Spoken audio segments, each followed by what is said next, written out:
Welcome to the Not Your Average Runner podcast. If you're a woman who is midlife and plus sized and you want to start running but don't know how or if it's even possible, you're in the right place. Using proven strategies and real life experience, certified running and life coach Jill Angie shares how you can learn to run in the body you have right now. You are listening to episode 6 of the Not Your Average Runner podcast. I'm your host, Jill Angie, and in this episode, we're going to talk about fitness trackers, what the best running clothes are for you to wear, and of course, my current obsession, my favorite running bra for big boobs, and how you can try one out yourself. So whether you're a brand new runner, an experienced pro, or maybe even just contemplating it because all your friends are doing it, you are in the right place. Okay. So this week's Ask the Curvy Coach question is actually from my podcast producer, Pavel. And I just have to tell you guys that Pavel and his partner, Angela, are absolutely amazing, and they are responsible for making sure everything happens just right for this podcast. All I have to do is sit in my closet and record, and they do the rest of the magic. So this is just a quick shout out to both of them for being so awesome. Anyway, so Pavel, of course, listens to every single episode that I record, and he asked me if I'd do a quick segment on the best fitness tracker. So how could I possibly say no to that? So fitness trackers are really a huge industry now. I mean, the boom started maybe 10, 15 years back with these like little clip-on pedometers. And I mean, honestly, I think those have always been around, but they started to pick up a little bit of popularity maybe 10 years ago. And they told us how many steps we were taking in a day. And they were sort of rudimentary, but now they've evolved into so much more. Some of them have GPS. They connect with your smartphone. They track your sleep. They seem to do everything, right? And so there's now so many choices out there. It's actually hard for me to pick one that is the best because they all have different features. So what I'm going to do today is give you some ideas on criteria that you can use to decide which one works the best for you. So if you're looking for just something to count steps, you can get a simple pedometer for under $20 that'll clip onto your clothes. Doesn't even have to have a battery. It'll be fine. But if you're looking for more than that, that's what we're going to talk about today. So first, you're going to make a list of your must-haves, and they all count steps. That's really the basis of an activity tracker. And so really what we want to know is, what do you want above and beyond that? And so here's a list of things that I think is worth considering. Now, the first is cost, right? Like I said, you can get a simple pedometer for under $20. Usually they're probably more like $10. Now, you can upgrade that a bit and get something like a Fitbit Zip, which is essentially a waterproof, much more rugged pedometer that will transmit data to your phone. And that's around $60. But if you want to add additional functionality after that, something that's going to go on your wrist and maybe have GPS and smartwatch capability and do a heart rate and lots of other stuff, that could easily be in the $200 to $300 range or even higher. So that's your first thing to consider, is what's your budget going to be for this? Now, do you want to wear it on your wrist, or do you want to clip it to your waistband of your pants, or do you want to wear it in your pocket? Like, how do you want to display this? Because some fitness trackers are like really big watches and they're pretty obvious, I guess. So if if you want to wear this all the time, but you go to a lot of fancy parties, you might not want to wear like a big clunky watch on your wrist. So you might be more interested in something that clips on, to your bra or something like that. But if you always want to have your data close by, getting one that fits on your wrist is probably a good idea. And then they come in all styles and shapes. And so there are actually, in fact, I had one years ago that was a Tory Burch band. And then you just kind of slipped the tracker inside it so it looked like a bracelet. So you can go like super high end and get something like that. But I see people all the time wearing just the plain sort of silicone rubber type trackers and wearing it with fancy clothes. And it's just sort of an accepted fashion accessory nowadays. So that's just something to consider. How do you want to wear it? And how easily do you want to be able to reference the data? Now, do you need it to be waterproof? That's another thing to think about. Partly because some of the clip-on products can easily get lost in the laundry.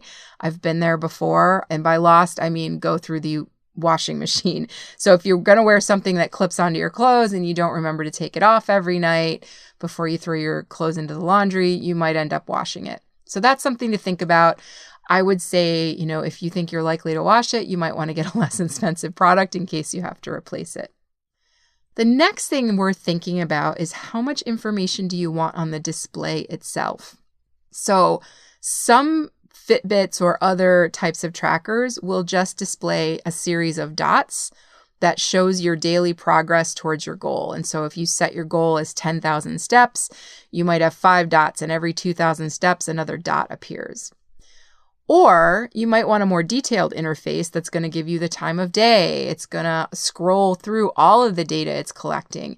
It might even tell you, what's going on your phone. Like if you get text messages sent to your fitness tracker, then you are going to have a display that actually shows you what the text message is. So there's like a whole brand new level of complexity that comes the more information you want. And neither of those answers is wrong. Like if you just want dots on your display, that's totally fine. Maybe you want some that doesn't have a display at all, and you just look at the app on your phone to see how you're doing and configure the app to send you alerts on your phone. So there's a whole bunch of options that you need to decide ahead of time. How much information do you want to wear on your wrist or on your tracker? And how important is it to you to have that kind of at your fingertips? Some other features that come on some of the more complex, more expensive trackers is GPS tracking. So, I'm assuming you're going to be using this while you're running. And so having a GPS tracker in your fitness device is also super helpful because it can actually collect data about pace and elevation and distance, and you can see that over time. So that's an option. Those are going to be, again, they're going to be a little bit more expensive, but if that's information that you're interested in, it might be worth looking into them. Sometimes they'll collect heart rate. And most of the time, the heart rate is taken at the wrist, on the back of your wrist where the watch touches your skin. But some of them actually connect with a chest-based heart rate monitor as well. So you can go all kinds of complex with that. Phone alerts, like I said, some fitness trackers actually function like a smartphone. And so you can get text messages, Facebook messages. You can have your calendar send reminders for upcoming appointments. You can have that all sent to your fitness tracker. If you have an Apple Watch, you can actually take phone calls on it, which is super fun when you're out running. Done that before. I'd answered a call that was really important while I was in the middle of a run and then had to talk through it while I'm breathing heavily. So I don't actually recommend that. But, if you're not running, you can sometimes take phone calls and not sound like a porn star. Boy, this conversation devolved quickly, didn't it? But basically, you want to understand how much functionality you want to have as far as interaction with your phone if you are getting a tracker that's going to have that kind of connection.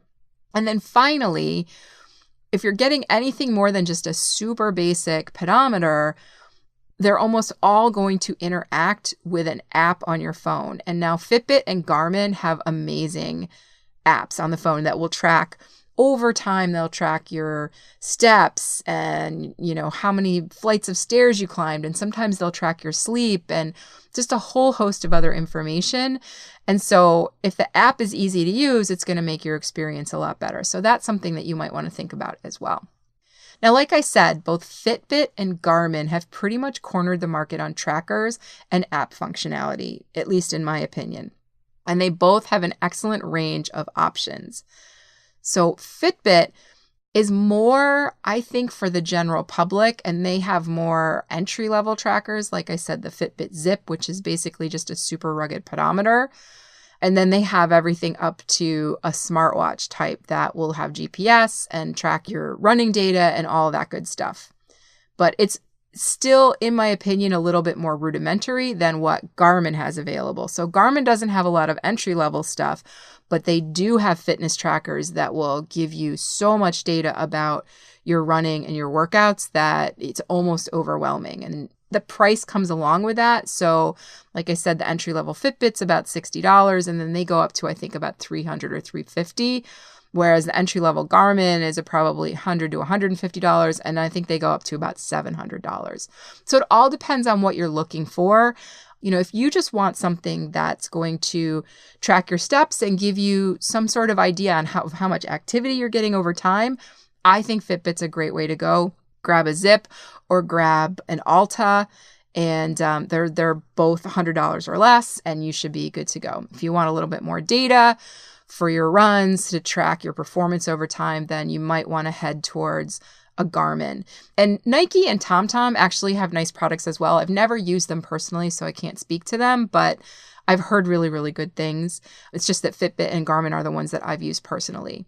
And I'm also super partial to my Apple Watch because of how well it integrates with my phone, and it does a whole bunch of other things that I need it to do. So that's my personal preference, but you don't need to have an Apple Watch to do any of those things.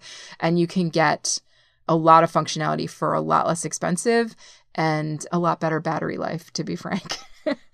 So Pavel, I hope that's helpful to you. And of course, I'm going to be sending you a Not Your Average Runner magnet in the mail. And if you want to get your question answered on the podcast, all you need to do is email me at podcast@notyouraverage-runner.com.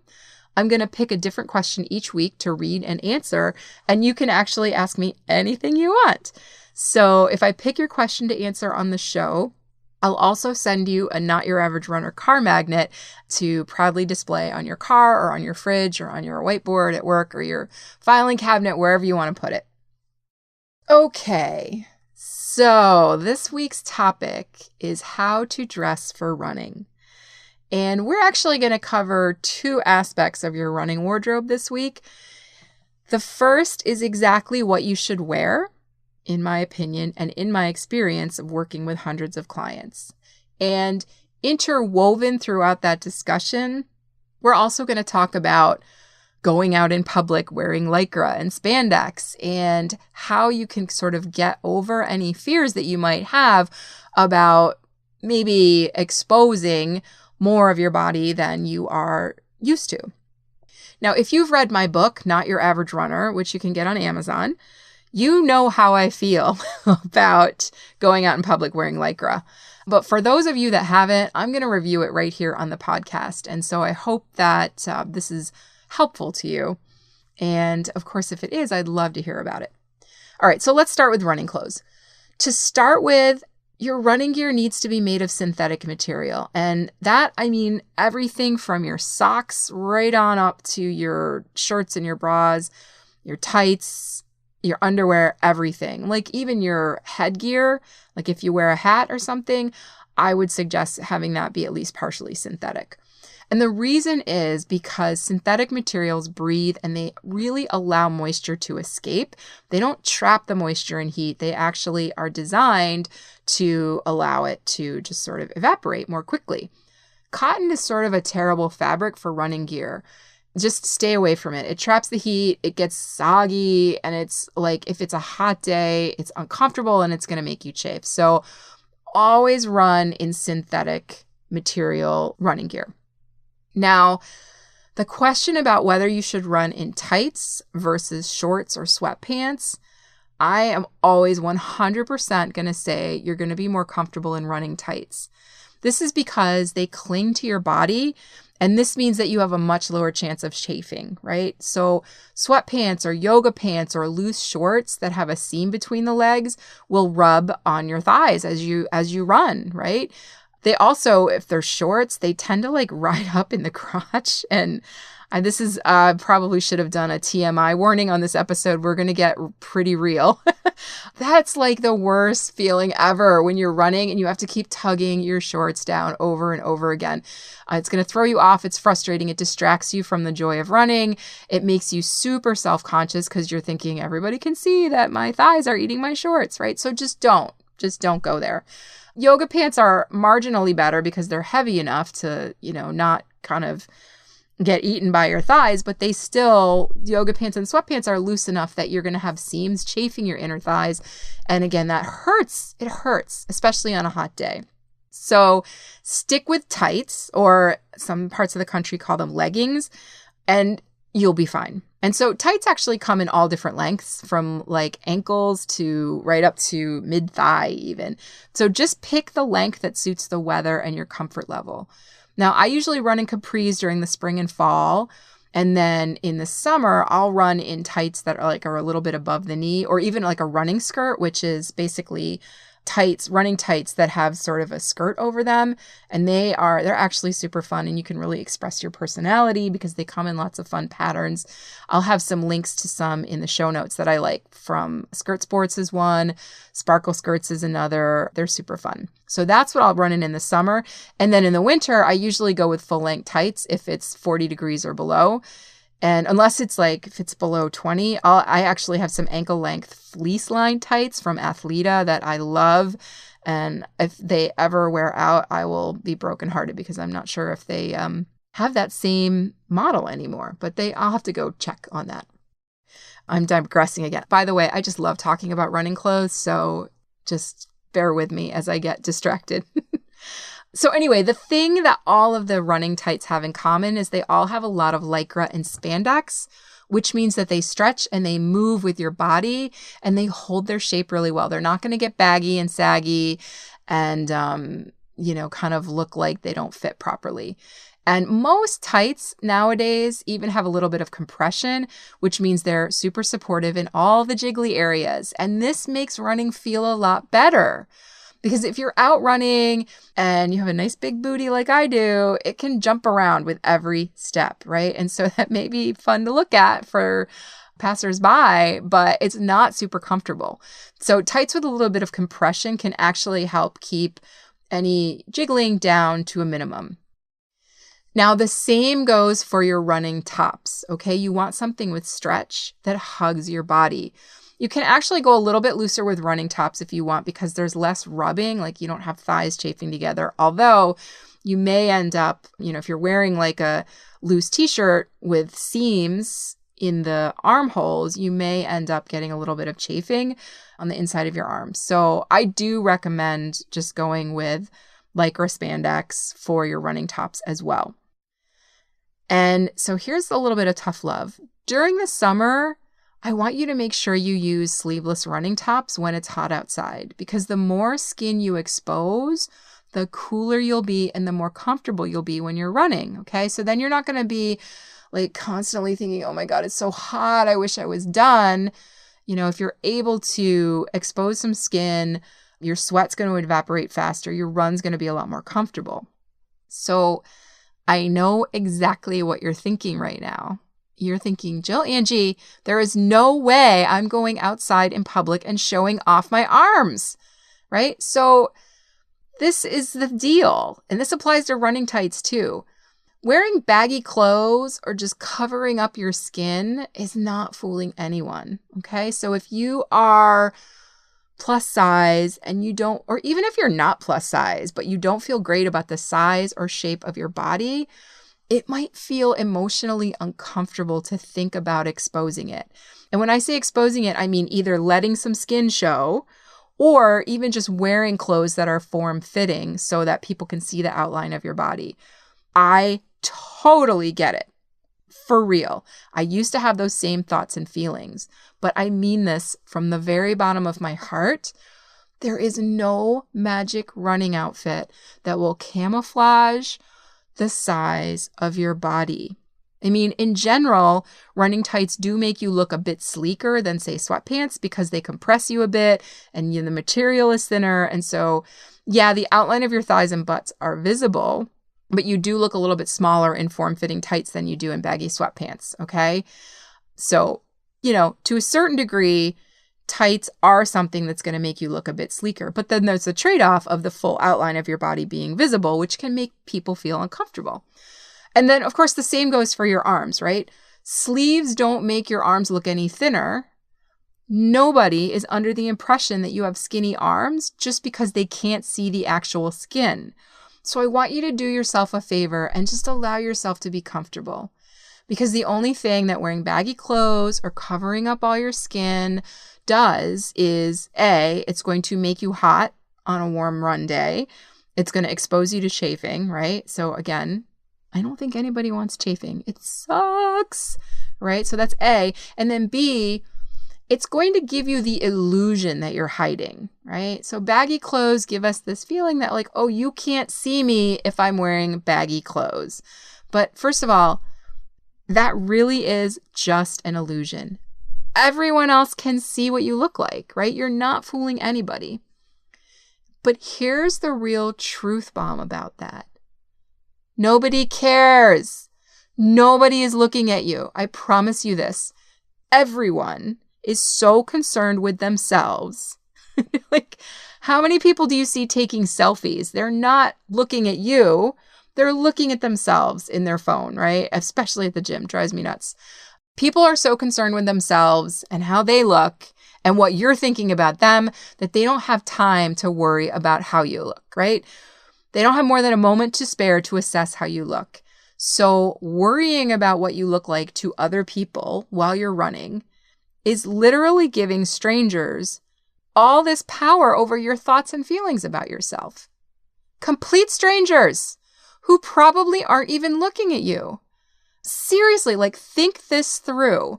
When you're thinking, I can't expose my arms because I don't want other people to see them, right? Why do you care what other people think of your body? It's not their body. It's your body. They may or may not be judging your size, but like for real, 95% of them aren't even looking at you. But I want you to hear this loud and clear. Your body is nobody else's business. It is beautiful. It is gorgeous, exactly the way it is right now. You are a runner. You are strong. You are badass, and you are powerful. You are working on your fitness. You are constantly improving.